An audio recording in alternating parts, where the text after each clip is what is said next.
세 계절의 아삭한 오이와 달콤한 토마토를 벌써부터 꿈꾸고 계신가요? 잠깐, 벌써 화려한 씨앗 카탈로그에 손이 가시나요? 멈추세요. 주말 농장을 하시는 분들, 90%가 저지르는 가장 큰 실수는 12월이 되면 밭은 죽었고 이제 쉬어도 된다고 생각하는 것입니다. 하지만 사실은 정반대입니다. 바로 지금 이 고요하고 평화로운 시기에 미래 수확의 기반이 다져지고 있습니다. 만약 여러분이 이 하나의 핵심 단계를 놓친다면 봄에 들인 모든 노력, 비싼 씨앗과 비료가 모두 헛수고가 될 수 있습니다. 이번 영상에서는 12월 농부에게 가장 중요한 그 핵심 작업을 자세히 다룰 것입니다. 이건 단순한 밭 정리나 장미 덮어주기 작업이 아닙니다. 이것은 다음 해의 돈, 시간, 그리고 스트레스를 엄청나게 절약해줄 전략적 계획입니다. 끝까지 시청하시면 겨울 텃밭을 완전히 새롭게 보게 되실 것이며 여러분의 인생에서 가장 풍성한 수확을 거두는 방법을 알게 될 것이라고 장담합니다. 12월이 왜 그렇게 중요할까요? 바로 우리가 멈춰서서 생각할 수 있는 유일한 달이기 때문입니다. 봄에는 씨를 뿌리느라 바쁘고 여름엔 물 주고 김 매느라 가을엔 수확하느라 정신이 없습니다. 분석할 시간이 전혀 없죠. 12월은 농부가 농사꾼에서 전략가로 변신하는 시간입니다. 모든 자연이 멈춰서는 이때 우리는 삽이 아닌 머리로 일할 수 있는 특별한 기회를 얻습니다. 바로 지금 서두르지 않고 과거를 분석하여 미래의 실수를 반복하지 않을 수 있습니다.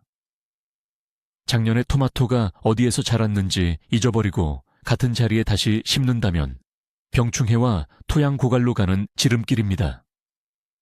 또한 기후에 맞지 않거나 심을 곳도 없는데 예쁜 씨앗 봉투만 충동적으로 잔뜩 구매하는 것은 돈을 허공에 버리는 것이나 다름없습니다. 12월은 여러분의 미래 성공을 위한 명확한 계획, 즉 로드맵을 세우는 시간입니다. 이것은 기초공사와 같아서 이 기반 없이는 여러분의 모든 텃밭 농사가 불안정하고 흔들릴 수밖에 없습니다. 자, 그럼 뭘부터 시작해야 할까요? 바로 성공적인 텃밭 가꾸기를 위한 핵심 자료입니다. 여러분이 지난 시즌 내내 꼼꼼하게 기록했을 거라고 믿는 텃밭 일지를 지금 바로 꺼내보세요. 만약 없다면 걱정 마세요. 지금 바로 기억을 더듬어 기록을 시작해도 늦지 않습니다. 평범한 공책이나 노트도 좋고 컴퓨터 파일로 작성하셔도 상관없습니다. 그럼 어떤 내용이 포함되어야 할까요? 기본적으로는 언제, 무엇을 심었는지에 대한 기록입니다. 사용한 품종은 무엇인지, 첫 발화 시기, 그리고 개화와 결실 시기는 언제였는지 상세히 적으세요. 식물이 어떤 병에 걸렸고 어떤 해충의 공격을 받았는지도 중요합니다. 어떤 영양제를 주었고 방제 작업은 어떻게 했으며 그 결과가 어땠는지까지 기록해야 합니다. 날씨 상황, 가뭄, 폭우 등 환경적 요인 역시 모두 중요한 정보입니다. 이 일지는 단순한 기억을 넘어 분석을 위한 개인 데이터베이스이자 귀중한 정보 출처가 되어줍니다. 이 기록이 없으면 다음 해의 모든 계획은 마치 안개 속을 헤매는 것처럼 불분명해집니다. 여러분이 이 페이지들을 넘겨보며 지난 여름의 상황을 얼마나 명확하게 파악할 수 있을지 상상해 보세요. 다음 단계는 시각화 작업입니다. 큰 종이를 꺼내서 텃밭의 대략적인 배치도를 그려보세요. 밭고랑, 온실, 비닐하우스, 과실수와 관목 등을 모두 표시해 두십시오. 자, 이제 당신이 기록했던 재배 일지를 토대로 지난 시즌의 성공과 실패 지도를 만들어 볼 차례입니다. 이 배치도 위에 바로 표시해 보세요. 어디서 토마토가 탐스럽게 잘 열렸는지, 그리고 어디서 오이가 흰가루병으로 인해 매번 시들었는지 말입니다. 당근이 굵고 달게 나온 곳은 어디인지, 반면에 비트가 뿌리를 키우지 못하고 잎만 무성하게 자란 곳은 또 어디인지 표시합니다. 서로 다른 색을 활용하세요. 초록색으로는 승리의 구역을, 빨간색으로는 실패의 구역을 표시하는 겁니다. 이 간단한 시각화 도구는 텃밭의 문제점을 즉각적으로 파악하게 해줄 겁니다. 어쩌면 특정 구역에 물빠짐이 좋지 않아 물이 고이거나 반대로 습기를 좋아하는 작물에게는 햇볕이 너무 강하고 건조한 곳일 수도 있습니다. 이 지도는 우리가 다음 순서로 논의할 돌려짓기 윤작 계획을 세우는 데 있어 핵심적인 도우미가 됩니다. 이 지도가 있다면 똑같은 실수를 2번 다시 반복하지 않게 될 겁니다. 자, 이제 잘된 점에 집중해 봅시다. 성과 목록이라는 이름으로 별도의 리스트를 작성해 주세요. 이 리스트에 수확량이나 맛, 혹은 병충해 저항성 면에서 만족을 주었던 모든 작물과 구체적인 품종들을 적어보세요. 예를 들어 토마토 비치의 세르체는 열매는 크고 맛있었지만 익는 시기가 늦었다. 오이, 게르마는 수확량이 아주 많고 쓴맛도 없었으며 서리가 내릴 때까지 계속 열매를 맺었다. 호박 그리봅스키는 손이 별로 안 가는 품종이었지만 온 가족이 먹고도 남을 만큼 많이 열리니 딱 한 포기만 심어야 한다. 같은 식으로요. 이 리스트가 바로 여러분의 황금 레퍼토리이자 다음 시즌에 믿고 의지할 수 있는 검증된 전략 품종들입니다. 실패 원인 분석만큼이나 성공 사례 분석 역시 중요합니다. 이는 여러분에게 자신감을 불어넣고 미래 텃밭 농사에 굳건한 기반을 형성해 줄 것입니다.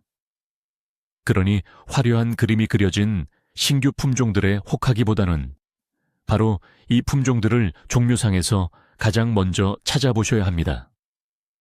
여러분의 개인적인 경험이야말로 가장 값진 조언자입니다.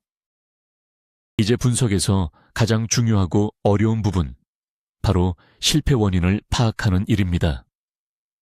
작물이 제대로 자라지 못했거나 수확량이 적었던 이유는 무엇일까요? 실패 목록을 만들고 각 항목마다 왜? 라는 질문에 솔직하게 답해보세요. 당근이 작고 못생기게 자랐다면요. 흙이 너무 단단했거나 생거름을 주었을 가능성이 높습니다. 온실 토마토가 검게 변했다면 아마 역병일 확률이 높습니다. 이는 환기가 부족했고 사전 방제가 미흡했다는 뜻입니다. 고추가 꽃을 떨궜나요? 수분이 부족했거나 온도가 너무 높았던 게 원인일 수 있습니다. 자신의 실수를 인정하는 것을 두려워하지 마세요. 기후 조건에 맞지 않는 품종을 선택했을 수도 있고 너무 밀식했거나 혹은 적절한 순지르기를 해주지 않았을 수도 있습니다. 가능한 모든 원인을 기록해 두세요. 만약 답을 찾지 못했다면 지금이야말로 농사 관련 서적을 읽거나 영상을 보고 포럼에서 질문할 최고의 시기입니다. 12월은 농사 공부하기에 딱 좋은 달이죠. 실패의 원인을 명확히 파악해야 다음 시즌에는 같은 실수를 반복하지 않을 수 있습니다. 이제 지도와 작물 분석 자료를 바탕으로 현명한 텃밭 농부의 핵심 규칙인 돌려짓기에 대해 이야기해 봅시다. 같은 작물이나 그와 비슷한 작물을 매년 같은 자리에 심는 것은 절대 금물입니다. 이것은 기본 중의 기본, 불변의 원칙입니다. 한 가족의 작물들은 똑같은 영양소를 집중적으로 소비하여 토양을 척박하게 만듭니다. 게다가 그 특정 작물에만 발생하는 병충해와 해로운 균들이 땅속에 쌓이게 됩니다. 그럼 실제로는 어떻게 해야 할까요? 예를 들어 배추를 심었던 자리에는 무나 순무를 심으면 안 됩니다. 감자와 토마토를 수확한 뒤에는 고추나 가지를 심을 수 없습니다. 오이를 키웠던 곳에는 호박이나 수박을 심지 말아야 합니다. 황금률은 간단합니다. 한 작물을 원래의 자리에 다시 심는 것은 최소 3년에서 4년이 지난 뒤에야 가능합니다. 이것이 바로 화학 비료 없이도 흙을 건강하게 만들고 대부분의 병충해 문제를 해결할 수 있는 가장 쉽고 저렴하며 효과적인 방법입니다. 돌려짓기는 유기농법의 기본이자 안정적인 수확을 보장하는 핵심 비결입니다. 이제 깨끗한 종이를 꺼내 작년 텃밭 배치를 참고하면서 올해 텃밭 계획도를 그려봅시다. 이것은 마치 체스를 두는 것처럼 매우 재미있고 흥미로운 작업입니다. 작년에 토마토를 심었던 곳이 어디인가요? 그럼 올해는 그 자리에 오이나 당근 같은 것을 심습니다. 그리고 오이를 심었던 곳에는 콩이나 완두콩 같은 콩과 식물을 파종하여 토양의 질소를 보충해 줄 수 있습니다. 배추를 심었던 자리에는 감자를 심는 시기죠. 윤작 돌려짓기. 규칙을 고려하여 계획하는 모든 작물들을 구획별로 배치해 주세요. 작물이 필요로 하는 일조량도 고려해야 합니다. 옥수수나 해바라기처럼 키가 큰 작물은 북쪽에 배치하여 키가 작은 이웃 작물들을 가리지 않도록 합니다. 고추나 가지 같은 따뜻한 기후를 좋아하는 작물에게는 가장 햇볕이 잘 들고 바람을 막아주는 곳을 할당해 주세요. 이 계획이 반드시 지켜야 할 철칙은 아닙니다. 봄에 얼마든지 수정할 수 있습니다. 하지만 이렇게 계획도가 있으면 모종을 들고 텃밭에서 우왕좌왕하는 혼란을 피할 수 있습니다. 밭을 계획할 때는 이전에 심었던 작물뿐만 아니라 주변에 함께 심을 이웃 작물도 신중하게 고려해야 합니다. 어떤 작물들은 서로 돕고 상생하며 잘 자라지만 반대로 어떤 작물들은 이웃의 성장을 방해하기도 합니다. 이를 혼작, 훈수어 또는 밀식, 미치이라고 부릅니다. 예를 들어 당근과 양파는 최고의 파트너입니다. 양파는 당근 굴파리, 당근 뿌리파리를 쫓아내고 당근은 양파의 해충을 막아줍니다. 토마토 옆에 심은 바질은 토마토의 풍미를 높여주고 해충을 쫓아내는 효과가 있습니다. 메리골드, 금잔화, 한련화 같은 꽃들은 단순히 보기 좋은 꽃이 아닙니다. 이들은 밭의 토양을 건강하게 만들고 선충이나 다른 해충을 막아주는 밭의 수호자입니다. 하지만 펜넬은 거의 모든 작물에게 좋지 않은 이웃입니다. 딜딜은 토마토와 함께 심는 것을 피해야 하며 감자와 오이 역시 서로에게 좋은 이웃은 아닙니다. 작물 간의 궁합표, 호환성 표를 꼭 확인해 보세요. 올바른 작물 배치는 밭의 공간을 더욱 효율적으로 활용하게 해주고 건강하고 균형 잡힌 생태계를 조성하는 데 큰 도움이 됩니다. 씨앗 목록을 짜기 전에 잠깐 앉아서 우리 가족에게 정말 필요한 게 뭔지 곰곰이 생각해 보세요. 우리가 흥분해서 토마토 10가지, 고추 5가지, 심지어 이국적인 특수 채소까지 덜컥 심고는 나중에 그 수확물을 어떻게 처리해야 할지 몰라 당황할 때가 얼마나 많던가요. 겨울 동안 먹는 저장식품, 김치, 장아찌 등 이 얼마나 되는지 세어보세요. 여름 샐러드용 채소는 얼마나 필요한가요? 싸고 쉽게 살 수 있는 감자를 잔뜩 심는 대신 아이들이 좋아하는 푸콩이나 콩류 아니면 샐러드 채소를 더 심는 것이 훨씬 현명할 수도 있습니다. 양에 집착하지 마세요. 적게 심더라도 가족이 정말 좋아하고 자주 사용하는 작물을 키우는 것이 훨씬 낫습니다. 자기 자신에게 솔직해지세요. 샐러리를 싫어한다면 단지 몸에 좋으니까라는 이유로 억지로 심을 필요는 없습니다. 텃밭은 기쁨을 줘야지 쓸데없는 수확물을 처리하느라 고된 노동이 되어서는 안 됩니다. 그러니 실제 필요한 양을 기준으로 작물 목록을 작성하세요. 이제 재배할 작물 목록이 정해졌다면 가장 재미있는 보물찾기 시간이 시작됩니다. 바로 새로운 품종과 교배종을 탐색하는 일이죠. 12월은 이 작업을 하기에 가장 좋은 시기입니다. 종묘사 사이트를 열어보고 포럼에서 후기를 읽고 블로거들의 리뷰 영상도 찾아보세요. 단순히 예쁜 사진에만 현혹되지 마세요. 특성을 꼼꼼히 확인해야 합니다. 성숙 시기, 조생종, 중생종, 만생종, 병충해 저항성, 그리고 가장 중요한 지역 적응성, 즉 내 지역 기후에 맞는 품종인지를 봐야 합니다. 추운 지역에 사는데 따뜻한 남부 지역에 적합한 품종을 무작정 따라할 필요는 없습니다. 내가 늘 재배하던 황금 레퍼토리 품종 외에도 시험삼아 심어볼 새로운 품종 두세 가지를 골라보세요. 텃밭에서의 실험 정신이야말로 발전의 원동력입니다. 어쩌면 바로 올해 나만의 완벽한 오이 품종이나 세상에서 가장 달콤한 고추를 발견할 수도 있을 테니까요. 마음에 드는 품종 이름과 구입처를 꼭 메모해 두세요.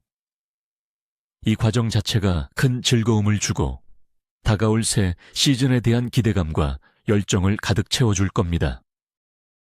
이제 검증된 품종 목록과 새롭게 시도해볼 품종 위시 리스트, 그리고 정확히 무엇이 얼마나 필요한지에 대한 계획이 섰으니 최종 씨앗 구매 목록을 작성할 때입니다.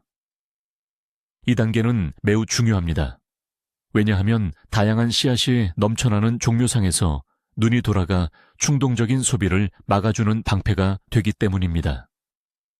각 품목명 옆에는 필요한 봉투에 정확한 개수를 적어두세요. 생산자들은 우리가 필요한 양보다 훨씬 많은 씨앗을 한 봉투에 담아주는 경우가 많다는 것을 기억해야 합니다. 예를 들어 당근이나 비트 씨앗 한 봉지는 몇 년 동안 쓸 수도 있습니다. 하지만 고추나 가지 씨앗처럼 필요한 품목은 조금 여유 있게 여분으로 구매하는 것이 좋습니다. 이 목록은 여러분의 재정 계획서와 같습니다. 덕분에 무엇을 찾아야 하는지 정확히 알게 되며 불필요한 구매를 하지 않게 됩니다. 이는 구매의 규율을 부여하고 감정적이 아닌 의식적이고 계획적으로 접근하도록 돕습니다. 목록을 들고 급하게 마트로 달려가기 전에 창고에 묵혀뒀던 오래된 씨앗 재고를 먼저 확인해 보세요. 텃밭을 가꾸는 분이라면 누구나 작년에 쓰고 남은 씨앗이 들어있는 보물 상자 같은 통이 하나씩 있을 겁니다. 씨앗 봉투에 적힌 유통기한을 꼼꼼히 확인해야 합니다. 작물 종류에 따라 수명이 모두 다르기 때문입니다. 오이, 애호박, 단호박 등 박과 식물의 씨앗은 6년에서 8년까지 발화 능력을 유지합니다. 토마토와 양배추는 4년에서 5년 정도이고요. 당근, 고추, 가지는 3년에서 4년입니다.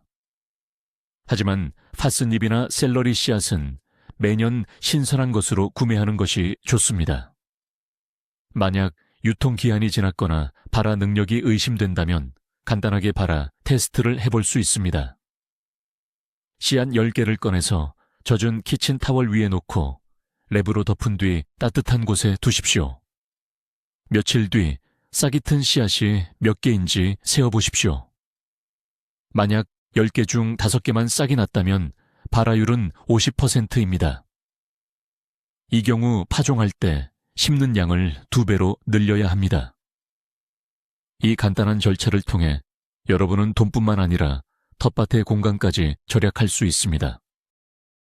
12월에 준비해야 할 다음으로 중요한 계획은 바로 파종 및 작업 일정표입니다.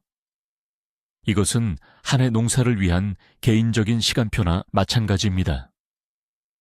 고추 모종은 언제 파종하고 토마토는 언제 심을까요?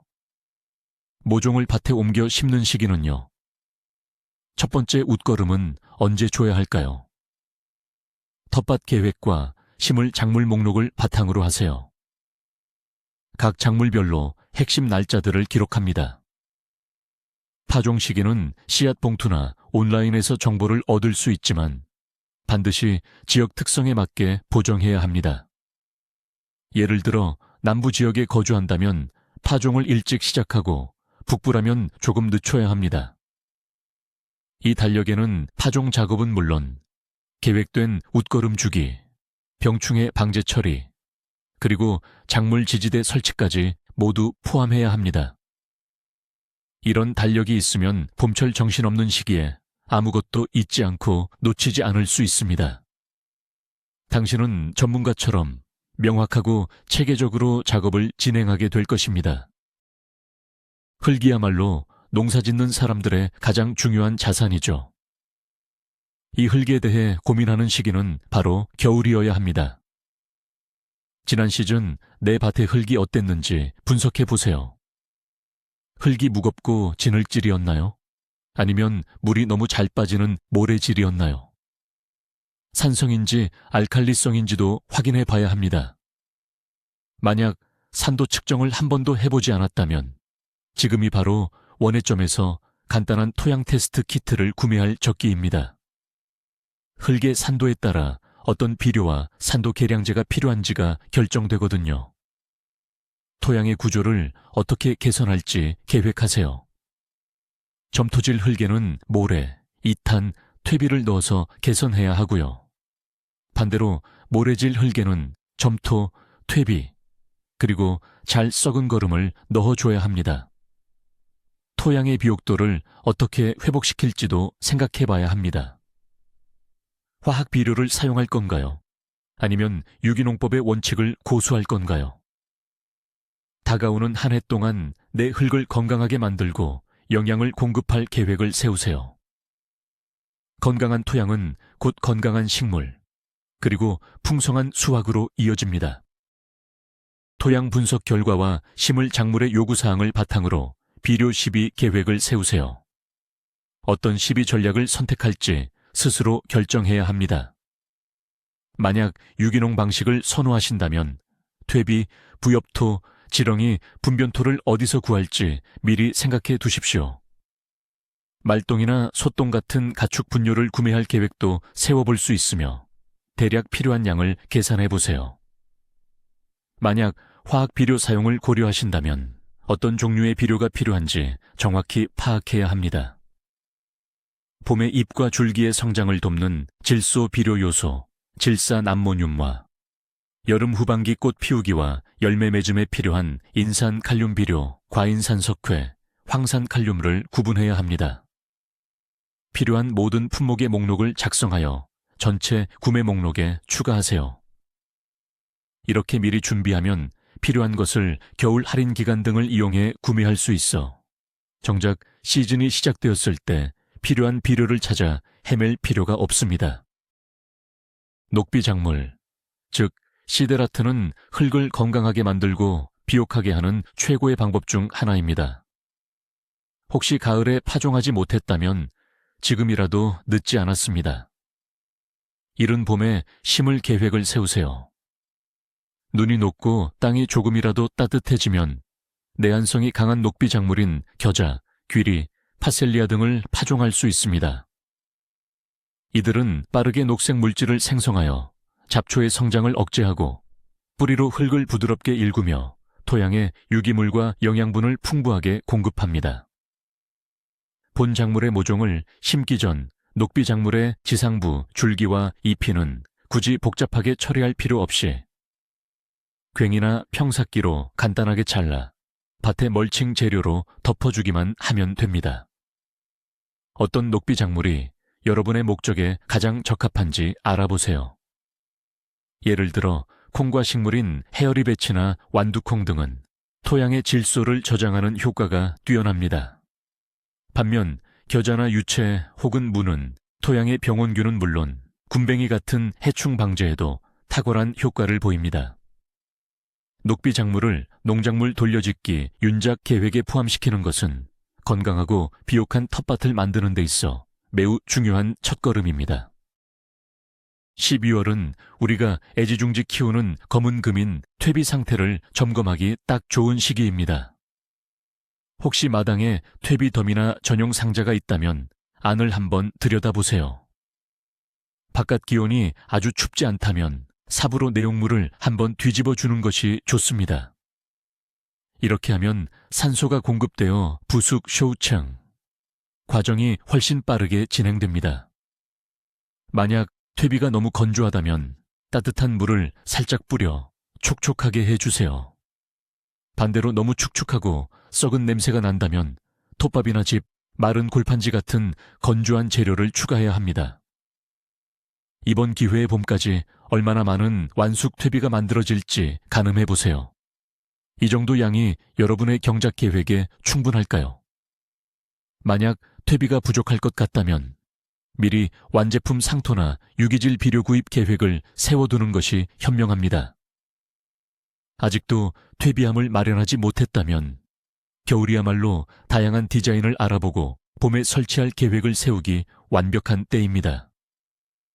직접 비료를 만드는 일은 경제적으로도 이득일 뿐만 아니라 환경 보호에도 기여하는 친환경적인 방법이니까요. 이제 흙 이야기는 잠시 접어두고 정원 장비 쪽으로 넘어가 볼까요? 여러분들이 가지고 계신 모든 원예 도구들을 총점검해야 할 때입니다. 흙을 파는 삽, 땅을 고르는 쇠스랑과 갈퀴, 잡초를 제거하는 호미, 그리고 가지치기용 전지가위와 톱까지 전부 꺼내보세요. 냉철한 시각으로 도구들의 상태를 확인해보세요. 지난 시즌에 망가져서 수리가 필요한 건 무엇인가요? 혹시 삽자루가 부러지진 않았는지, 물 뿌리게 손잡이가 떨어져 나가진 않았는지 확인해야 합니다. 먼저 고쳐야 할 도구들의 목록을 작성하고 동시에 새로 사야 할 물건들의 목록도 만들어야겠죠. 예를 들어 잡초 제거를 쉽게 해줄 만능괭이를 오랫동안 갖고 싶었을 수도 있고요. 아니면 더 편하고 좋은 분무기가 필요할 수도 있습니다. 혹은 낡은 정원용 장갑이 완전히 못쓰게 되었을 수도 있죠. 이 모든 것을 여러분의 전체 쇼핑 목록에 추가하세요. 겨울철에는 원예 용품 판매점에서 대규모 할인 행사를 자주 합니다. 이때를 잘 이용하면 품질 좋은 도구들을 큰 폭의 할인가로 구매할 수 있습니다. 새 시즌을 완벽하게 수리되고 준비된 도구들로 맞이하는 것은 편안하고 생산적인 작업을 위한 핵심입니다. 정원 도구를 단순히 눈으로 확인하는 것을 넘어 실제로 작업에 투입할 수 있도록 준비해야 합니다. 옛말에 여름에 썰매를 준비하고 겨울에 수레를 준비하라는 말이 있듯이 이는 정원 도구 관리에도 똑같이 적용됩니다. 먼저 쇠, 솔와이어, 브러쉬를 사용해서 모든 금속 부위에 묻은 흙과 녹을 깨끗하게 제거해야 합니다. 그 다음에는 날카로워야 할 모든 도구, 즉 삽날, 괭이, 전정가위, 칼 등의 날을 다시 날카롭게 갈아줍니다. 무딘 도구로 작업하는 것은 힘들 뿐만 아니라 비효율적입니다. 잘 갈린 전정가위는 깨끗하게 단면을 잘라 식물 손상을 최소화하고 날카로운 삽은 땅속으로 더 쉽게 들어갑니다. 연마 후에는 모든 금속 표면에 기계 오일이나 다른 윤활유를 발라 부식을 방지해야 합니다. 나무 손잡이, 자루는 사포로 잘 다듬은 뒤 아마인유나 바니쉬 니스로 덮어주면 좋습니다. 12월에 단 몇 시간만 투자하면 봄에 바로 사용할 수 있는 완벽히 준비된 도구를 손에 쥘 때 스스로에게 고맙다고 말하게 될 것입니다. 온실을 운영하신다면 12월은 밖에 눈이 내리더라도 반드시 대청소와 소독을 해야 하는 시기입니다. 먼저 온실 안의 모든 식물 잔여물, 지지대, 묶는 끈 등을 남김없이 제거해 주세요. 이런 쓰레기들은 감염의 근원지이자 해충이 겨울을 나는 최적의 장소가 됩니다. 구조물 전체는 안쪽에서부터 비눗물로 깨끗하게 닦아내야 합니다. 특히 벌레들이 숨어 있을 수 있는 이음새나 틈새 부분을 집중적으로 청소해 주세요. 세척 후에는 필수적으로 소독 작업을 진행해야 합니다. 소독약으로는 황산굴이나 황산철 용액, 보르도액 또는 전용 살균제를 사용하실 수 있습니다. 효과는 강력하지만 다소 위험할 수 있는 다른 방법으로는 유황훈증 처리가 있습니다. 이는 거의 모든 병원균과 해충을 박멸합니다. 다만 이 작업은 모든 안전수칙을 준수하며 온실을 밀폐한 상태에서 진행해야 합니다. 이렇게 깨끗하고 완벽하게 소독된 온실이야말로 앞으로 키울 모종과 작물의 건강을 보장하는 핵심적인 기반이 됩니다. 비닐하우스를 깨끗이 씻고 난 후에는 다음 시즌에 어떻게 활용할지 계획을 세워야 합니다. 하우스만의 구체적인 배치도를 작성하세요. 여기에서도 돌려짓기, 즉 윤작은 매우 중요합니다. 예를 들어 작년에 한 일항에 토마토를 심었다면 올해는 오이나 고추를 심는 식으로 바꿔주세요. 재배 환경을 어떻게 개선할 수 있을지 고민해 보세요. 시간과 물을 절약하기 위해 점적 관수 시스템을 설치하는 것을 고려해 볼 수 있습니다. 아니면 식물이 과열되는 것을 막아줄 자동 개폐 환기창을 설치하는 것도 좋습니다. 하우스에서 어떤 작물을 재배할지 미리 계획하세요. 늘 하던 대로 토마토, 고추, 오이만 심을 건가요? 아니면 이른 봄무, 다양한 쌈채소, 혹은 심지어 멜론이나 수박 같은 박과 작물에 도전해 보는 것은 어떨까요?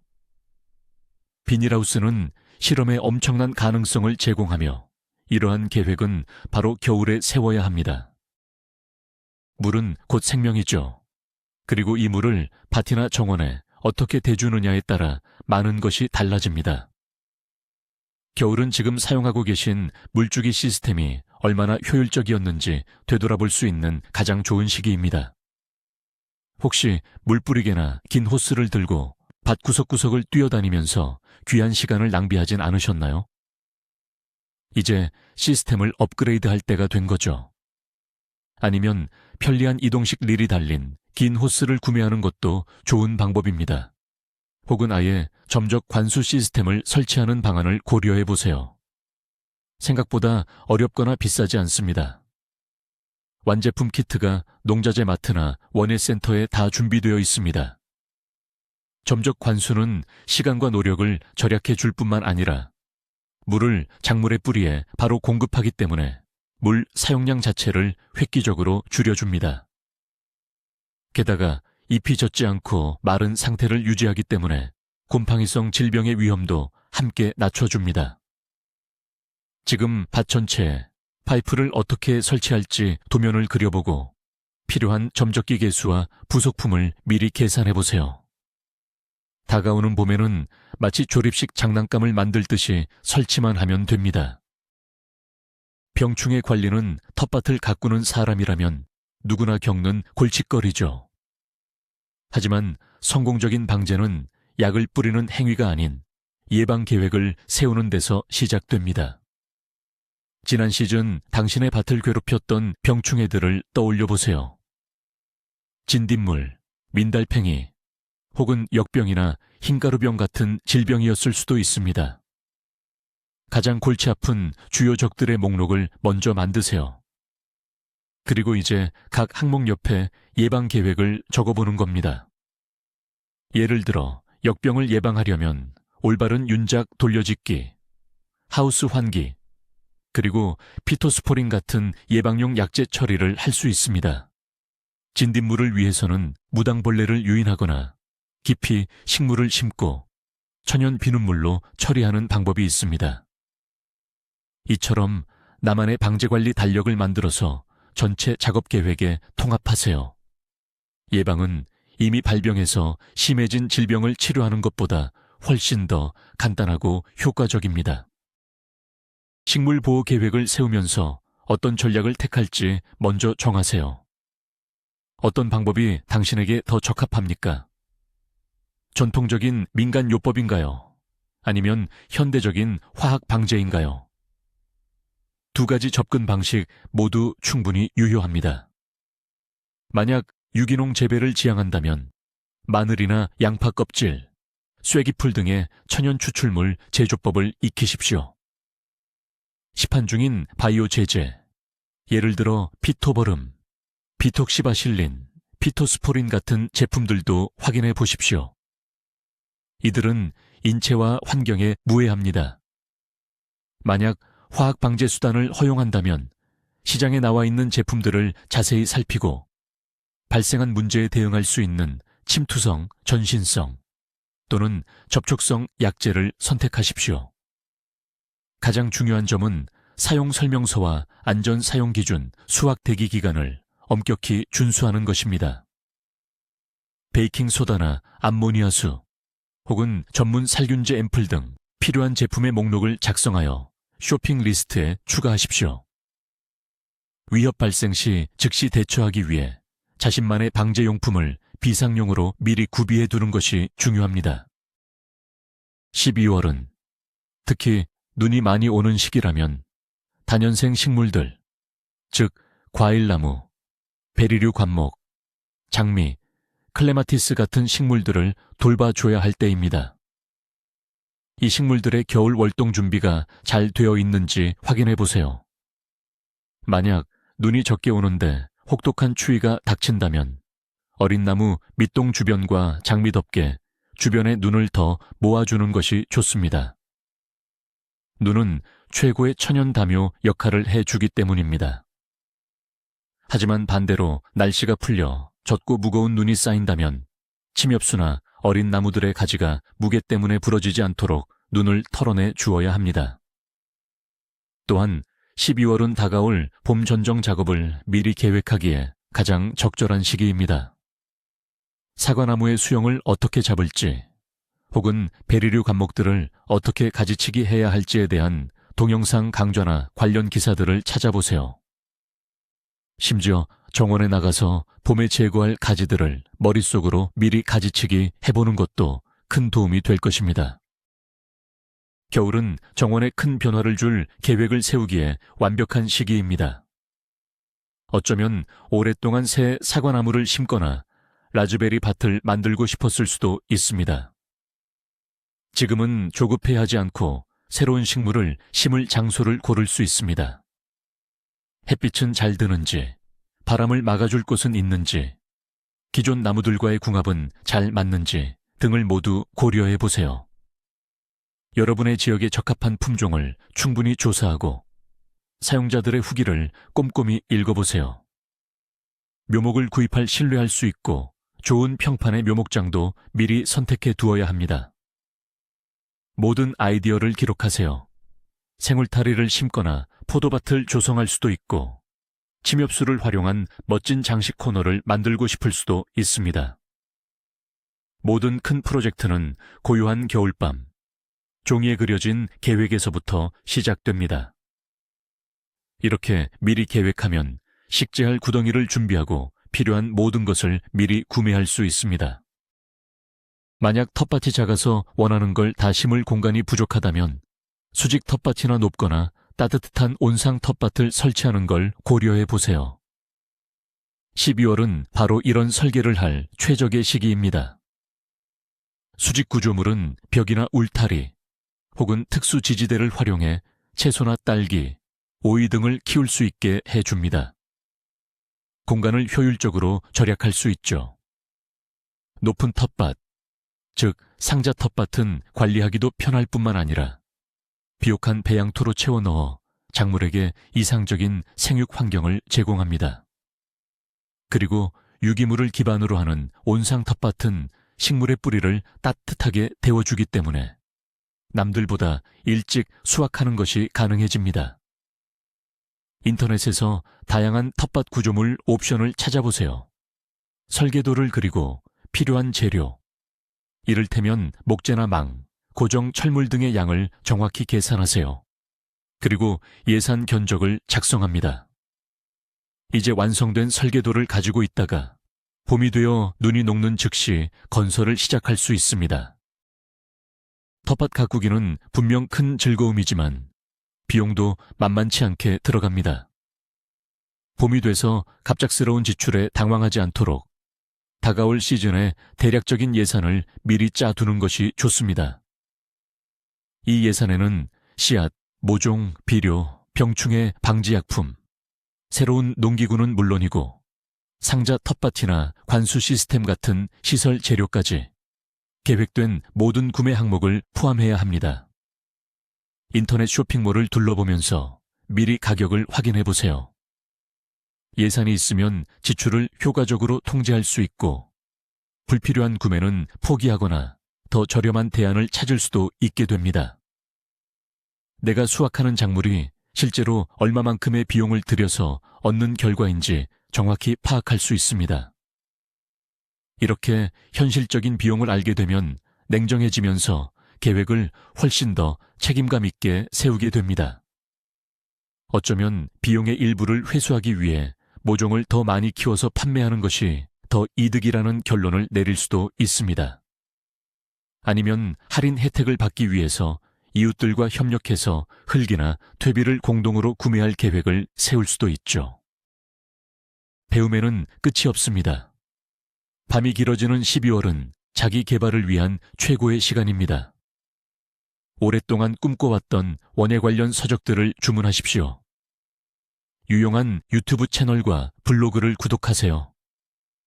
관심 있는 주제의 강연과 웨비나를 시청하십시오. 예를 들어 특정 작물의 재배 기술, 자연 농법 혹은 조경 디자인 등 말입니다. 새로운 지식은 영감을 주고 시행착오를 줄이는 데 도움을 줍니다. 전혀 알지 못했던 새롭고 더 효율적인 재배 방법을 발견할 수도 있습니다. 유용한 기사는 저장하고 북마크해 두세요. 자신만의 개인 지식 기반을 구축하십시오. 아는 것이 많아질수록 자신감이 생기고 더 나은 결과를 얻을 수 있습니다. 지식은 좋은 씨앗과 비료만큼이나 미래의 수확을 위한 중요한 투자입니다. 쇼핑 목록을 완벽하게 준비하고 확인했다면 이제 주문할 타이밍입니다. 씨앗이나 모종은 언제, 어디서 구매하는 것이 가장 좋을까요? 많은 종묘상과 농장들이 바로 겨울에 주문을 받기 시작하는데요. 사실 이때가 가장 적절한 시기입니다.